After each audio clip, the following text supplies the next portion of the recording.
Hammaga assalomu alaykum.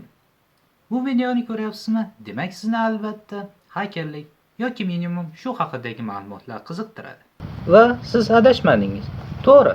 Bu soha juda ham qiziqarli. Va albatta shunga yarasha xavfli ham. Bugun biz sizlar bilan hakerlikni boshlashda kerakli bo'lgan eng asosiy mavzulardan biri bo'lmish internetda yashirin harakatlanishni o'rganamiz. Albatta, ushbu video sizga qiziq bo'layotgan bo'lsa, videoga like bosishni va kanalimizga obuna bo'lib, ushbu video haqida o'z fikringizni yozib qolishni so'rab qolgan bo'lardim. Sizlar tayyor bo'lsangiz, unda biz videomizni boshladik do'stlar. Серьезный rejim. Biz ushbu sohaga qiziqqan ekanmiz. Oralaringizda Kali Linux haqida eshitmagan odam bo'lmasa kerak. Ma'lumot to'g'risida aytishim kerakki, Kali Linux bu aynan ushbu sohada ishlovchi mutaxassislar uchun kerakli bo'lgan 100 dan ortiq dasturlar o'zida jumlangan maxsus operatsion tizim hisoblanadi. Va albatta ushbu dasturlarni amalda qo'llab kelgan odamlar mavjuddir. Ammo biz ushbu dasturlarni foydalanishdan oldin hech qanday xavfsizlik choralarini ko'rmasak, bu dasturlarni ishlatishdan umuman foyda yo'q. Misol tariqasida Kali Linuxdagi eng oddiy dasturlardan biri bo'lmish mmap misolida misol keltiradigan bo'lsak. Chunki hacking jarayonida eng asosiy ishlardan biri bu o'ljaning zaif jihatlarini topishdir. Aynan ushbu ishda biz mmapdan foydalanamiz. Biz Kali Linuxga kirganimizdan so'ng mmap dasturini ochishimiz kerak bo'ladi. Mmap dasturi Kali Linuxga standart holatda oldindan o'rnatilgan bo'ladi. Biz birinchi bo'lib albatta terminalni ochamiz va mmapni ishga tushirishimiz kerak bo'ladi. Albatta sudo orqali mmap va albatta ss va ochiq portlarni keyinlar qidirib ko'raylik. 80 va 443 standart bizning veb saytimizni. Va shunday qilib parol yozadigan bo'lsak, ko'rib turganingizdek bizda ikkita port ochiqligini ko'rishimiz mumkin. Va biz serverga hujum qilishimiz mumkin bo'lgan nishonni topdik. Oddiy, to'g'rimi? Buni hamma qilishi mumkin va ko'rinishidan xavfsiz va sodda ko'rinishi mumkin. Aynan ushbu qilgan ishimiz boshqa hakerlar nazarida eng ahmoqona ish hisoblanadi. Chunki biz hech qanday xavfsizlik choralarisiz serverga to'g'ridan-to'g'ri so'rov jo'natdik. Aynan shundan so'ng biz albatta qo'lga olinishimiz turgan gap. Xo'sh, shunda qanday qilishimiz mumkin, Mr. Blagon? Hozir barchasini tushuntirib beraman. Biz qo'lga tushmaslik uchun serverga to'g'ridan-to'g'ri so'rov jo'natish o'rniga turli serverlar, ya'ni proxy serverlar ostidan jo'natishimiz kerak bo'ladi. Ya'ni proxy serverlar ostida berkinish orqali. Buning uchun bizga proxy chains dasturi kerak bo'ladi. Ya'ni proxy zanjirlari. Avvalo ushbu dastur haqida qisqacha ma'lumot berib o'tsam. Xo'sh, proxy chains dasturi haqida qisqacha ma'lumot berib o'tadigan bo'lsak, ushbu dastur qanday ishlaydi? Biz bilamizki, biz oddiy kompyuterdan boshqa serverga maxsus IP adresi orqali murojaat qilamiz. Ya'ni biz IP manziliga murojaat qilganimizda, bizning IP manzilimiz serverning IP manziliga o'zaro bog'lanadi va ma'lumotlar ulashadi. Proxy chains esa ushbu to'g'ridan-to'g'ri bog'lanish o'rtasiga proxy serverni o'rnatadi. Uni ham o'zini shaxsiy IP manzili hisoblanib, ushbu IP manzilga bizning qurilmamiz ulanadi va server ham ushbu proxy server orqali ulanadi va bizning ma'lumotlarimiz ushbu proxy server IP manzili orqali serverga uzatiladi va server bizni aynan ushbu proxy server deb o'ylaydi. Ya'ni bizning IP manzilimiz emas, aynan proxy server joylashgan o'rni va ushbu proxy serverning IP manzili bizning shaxsiy IP manzilimiz deb o'ylaydi va bizni boshqa yo'nalishdan va boshqa joyda joylashgan deb o'ylaydi. U agarda IP manzil soxta va proxy serverga tegishli bo'lganligini bilgan taqdirda ham u proxy serverni loglarini tekshirish kerak bo'ladi. Ushbu loglarni tekshirish uchun esa maxsus ruxsatnomalar kerak bo'ladi. Agarda ushbu ruxsatnomani topish uni qo'ldan keladigan bo'lsa ham, proxy serverning aynan ushbu proxy chainsning asosiy funksiyalaridan biri bo'lmish aynan ushbu ma'lumotlarni topgan bo'lsa ham, biz proxy chainsning asosiy funksiyalaridan, ya'ni asosiy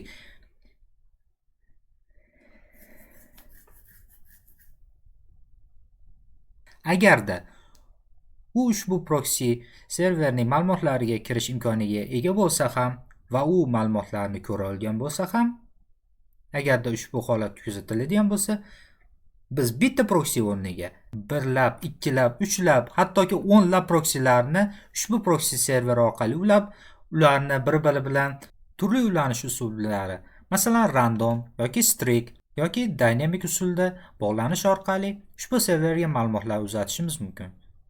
Va shunda u hech qachon bizni topa olmaydi. Aynan ushbu usul orqali juda ham ko'p hakerlar foydalanadi. Va kelinglar, ushbu proxy chains dasturi qanday ishlashi va uni qanday sozlashni o'rganib chiqsak. Xo'sh, biz proxy chains dasturini o'rnatishimiz uchun albatta terminalni ochishimiz kerak bo'ladi. Bizda albatta ko'p bilganingizdek Kali Linux operatsion sistemasi o'rnatilgan. Standart holatda Kali Linuxga proxy chains dasturi oldindan o'rnatilgan bo'ladi. Va biz birinchi qiladigan ishimiz aynan ushbu proxy chains dasturining config fayllarini to'g'rilab olishimiz kerak bo'ladi. Ya'ni unga proxy serverlarni qo'shishimiz va uning ulanish uslublarini sozlab olishimiz kerak bo'ladi. Buning uchun albatta birinchi locate komandasi orqali uning config fayllarini topib olamiz. Bu yerga proxy chains va ko'p chiqadigan bo'lsak, bu yerda birinchi bo'lib etc proxy chains .conf. Aynan ushbu bo'limga kirib, albatta o'zingiz xohlagan text editor dasturi, masalan Nano yoki Vim, o'zingiz xohlagan bemalol foydalanishingiz mumkin. Men Nanodan foydalanaman. sudo nano va ushbu joylashuvni kiritamiz. Va albatta sudo kodni kiritamiz va ko'rishimiz mumkin. Biz proxy chains dasturining config faylidamiz. Va bu yerda aytilyapti, ushbu dastur HTTP, SOX4 va SOX5 tunneling versiyalaridan foydalaniladi. Albatta DNS orqali. Va shu joyda savol tug'iladi. SOX4, SOX5 nima? Chunki HTTP ni bilamiz. Bu asosan ma'lumot berib o'tadigan bo'lsam, bu ham HTTP ga o'xshash protokollardan biri, lekin SOX4 bu asosan IPv4 versiyada, ya'ni faqatgina 4 ta bo'limdan iborat va o'zida 255 ta belgidan iborat bo'lgan IP versiyalaridan foydalansa, SOX5 esa bu yangilangan IPv6 va IPv4 ni birdaniga foydalanadi. Va sizlarga maslahat bergan bo'lardim, serverlarni ya'ni proxy serverlarni aynan shu SOX5 protokolidan, ya'ni tunneling versiyasi protokolidan foydalanuvchi serverlarni tanlashni maslahat bergan bo'lardim. Va bu yerda ko'rishimiz mumkin, bu yerda asosan dynamic chain, strict chain va round robin chain bo'limlarini ko'rishimiz mumkin. Bu bo'limlar ushbu proxy serverlar orasida ulanish sxemasini ko'rsatib beradi. Men sizlarga maslahat bergan bo'ladim dynamic chaindan foydalanishni. Boya aytganimdek, dynamic chaindan foydalansak, agarda birorta proxy server ishga chiqadigan bo'lsa, ushbu proxy serverni sakrab o'tadi va boshqa server, ya'ni proxy serverdan foydalanadi. Albatta biz qo'shgan proxy serverlar. Standart holatda bu yerga hashtag qo'yilgan bo'ladi. Ushbu joydan hashtagni olib tashlab, standart holatda strict chain yoniq bo'ladi. Ushbu joyga hashtagni qo'yamiz. Va hashtag qo'yganimizdan so'ng bu yerdan eng pastga tushadigan bo'lsak, bu yerda standart holatda dastur Tor servisidan foydalanadi. Ya'ni Tor browser foydalanadigan ulanish servisidan, ya'ni uning serverlaridan. Sizlarga maslahat bergan bo'lardim, sizlar ham aynan shu Tor servisidan foydalanishni. Chunki ushbu Tor servisdan hozirgi kunda juda ham ko'p hakerlar foydalanadi. Aynan darknetga kirishdan va darknetdan harakatlanishdan ushbu Tor servisidan foydalanadi. Agarda siz o'zingiz qo'lda proxy serverlardan qo'shish orqali foydalanmoqchi bo'lsangiz, bemalol foydalanishingiz mumkin. Chunki internetda juda ham ko'p proxy serverlar mavjud hisoblanadi. Buni biz bemalol internetga kirib, shunchaki Googledan People proxy serverlar deb qidirish orqali topishimiz ham mumkin. Masalan, qidirib ko'raylik. Proxy, ya'ni People proxy serverlar. Bu yerda Genode Proxies saytini ko'rishimiz mumkin. Aynan shu proxy sayti orqali biz yuzlab proxy serverlarni topib olishimiz mumkin. Aynan ushbu proxy serverlar orqali biz proxy chain dasturi orqali ulanishimiz mumkin. Ko'p deganingizdek bu yerda Fransiya, United States va Poland ko'rishimiz mumkin. Bularning hammasi SOX4 va SOX5 versiyasidan foydalanadi. Bu yerda SOX5 orqali Vietnam foydalanyapti. Kelinglar shularni ulab ya'ni urinib ko'ramiz. Kelinglar birorta 3 tasidan foydalanamiz. Birinchi albatta biz uning ulanish uslubini bilib olishimiz kerak bo'ladi. Albatta birinchi bu yerdan Tor servisga hashtag qo'yamiz va bu yerga SOX5 ya'ni ulanish uslubi va ushbu joyga uning IP manzilini yozamiz va joy tashlab uning portini yozamiz. Va shu tariqa pastdan keyingi servisni qo'shib ketishimiz mumkin bo'ladi. Va biz bu yerga proxy serverlarni muvaffaqiyatli tarzda qo'shib oldik. Bizda hozir 3 ta server, ikkitasi SOX 5 orqali va bittasi SOX 4 orqali ishlaydi. Va buni saqlash uchun Ctrl X orqali bu yerdan chiqamiz va voidni bosamiz va enterni bosamiz. Va ushbu proxy chains dasturini qanday ishlatishimiz mumkin? Biz shu yerda uni ishlatishimiz uchun shunchaki sudo orqali yoki sudo yozmasdan proxy chains deb yozamiz va ishlatmoqchi bo'lgan dastur yoki komandani yozishimiz mumkin. Masalan, nmap ni ishlatib ko'raylik. Nmap va saytga zapros jo'natib ko'raylik. Va ko'rib turganimizdek, biz saytga muvaffaqiyatli tarzda zapros jo'natdik va ushbu saytga bizning boyagi kiritgan proxy serverlarimiz orqali ushbu saytga zapros jo'natildi. Ko'rib turganingizdek, bizning saytimiz, ya'ni bekfur.saytni IP manzilini bilib oldik va ushbu saytda hozirda ikkita standart ushbu 80 va 443 ya'ni TCP portlari har doim ochiq bo'ladi. Ya'ni bittasi HTTP uchun, ikkinchisi esa HTTPS manzillari uchun. Ya'ni standart holatda HTTP va HTTPS saytdan kirganimizda aynan shu portlardan biz ma'lumotlar olamiz. Bu har doim ochiq bo'ladi. Lekin boshqa portlarni biz bemalol ushbu nmap orqali ochiq yoki yopiqligini bemalol bilishimiz mumkin. Buni albatta agar xohlasangiz keyingi videolarimizda chuqurroq ushbu dastur haqida ma'lumot berishimiz ham mumkin. Kelinglar, birorta dasturni biz ochib tekshirib ko'raylik. Kelinglar, standart Firefox, ya'ni bu har doim o'rnatilgan bo'ladi, ya'ni brauzer. Brauzer orqali kirib bizning boyagi IP manzilimizni tekshirib ko'raylik.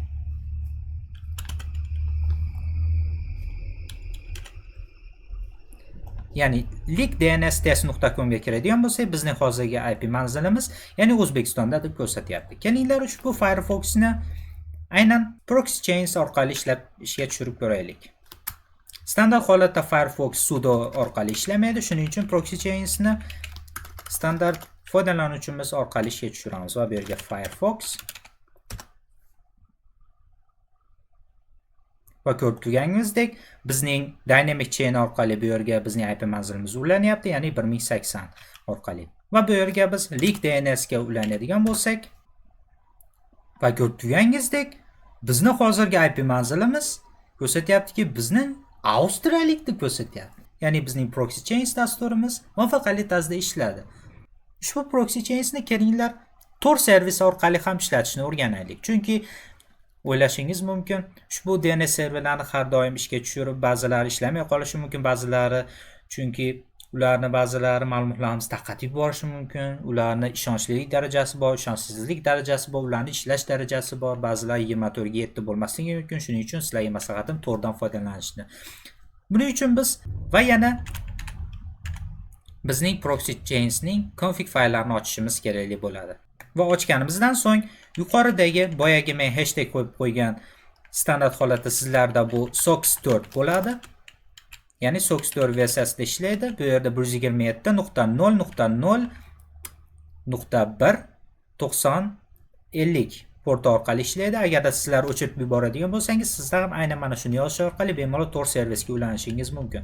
Sizlarga maslahat bergan bo'lardim ushbu SOX 4 ni SOX 5 ga o'zgartirishni. Chunki boya aytganimdek, SOX 5 dan IPv6 va IPv4 dan birdaniga foydalanadi va bu yangi dasturlar, Telegram yoki boshqa dasturlar ham foydalanishi mumkin. Uni biz saqlaymiz va yes ni bosamiz. Va savol tug'iladi. Biz shu joydan agarda proxy chainsni ishga tushiradigan bo'lsak, bu ishlaydimi? Kelinglar tekshirib ko'ramiz. Proxy chains Firefox. Va ko'rib turganingizdek, bu yerda timeout beryapti. Ya'ni foydalanish amalga oshmadi. Nima uchun? Chunki biz Tor serverni o'rnatganimiz yo'q. Shuning uchun avvalo biz Tor servisini ishlatishimiz kerak bo'ladi. Buning uchun bu yerdan chiqib ketamiz va shunchaki bu yerga sudo apt install tor deb yozamiz va enter. Va bosganimizdan so'ng dastur bizga avtomatik tarzda o'rnatiladi va ushbu servis standart Tor brauzerdan farqi, biz Tor brauzer orqali faqatgina saytlardan foydalanadigan bo'lsak, ya'ni saytlarga ya'ni xavfsiz ulanadigan bo'lsak, ushbu proxy chains Tor servisi orqali biz dasturlarga, ya'ni Telegram, Instagram yoki boshqa dasturlar, Mmap, John yoki Metasploit yoki Burpsuite yoki xohlagan dasturlar, ya'ni terminal orqali ishlab tushirishimiz mumkin bo'lgan barcha dasturlar, chunki Linuxda umuman barcha dasturlar, chunki barchasi Linuxlarda hammasi ya'ni terminal orqali ishlab tushiradi. Barchasini biz proxy chains orqali ishlab tushirishimiz mumkin. Bu degani biz butunlay barcha dasturlarni mutlaqo anonim holatda ishga tushirishimiz mumkin. Kelinglar buni ishga tushiramiz.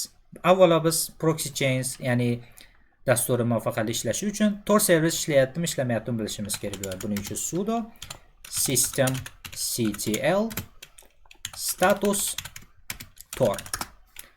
Ko'rib turganingizdek, bizda Tor hali ishga tushirilmadi. Buning uchun biz Torni ishga tushirishimiz uchun systemctl start Tor deb beramiz va Tor server ishga tushdi. Ko'radigan bo'lsak, active. Ana endi biz bemalol Firefoxni ishga tushirishimiz mumkin.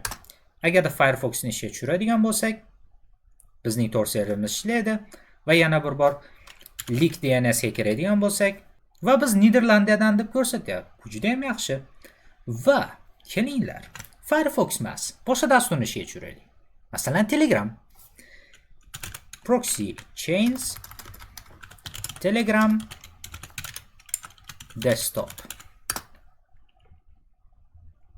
Bu albatta Rossiyadan bizni kuzatayotgan foydalanuvchilar uchun juda ham qo'l keladi. Albatta, chunki hozirda Telegram ham Rossiyaga bloklanish arafasida. Aynan proxy chains orqali bemalol ulanishingiz ham mumkin.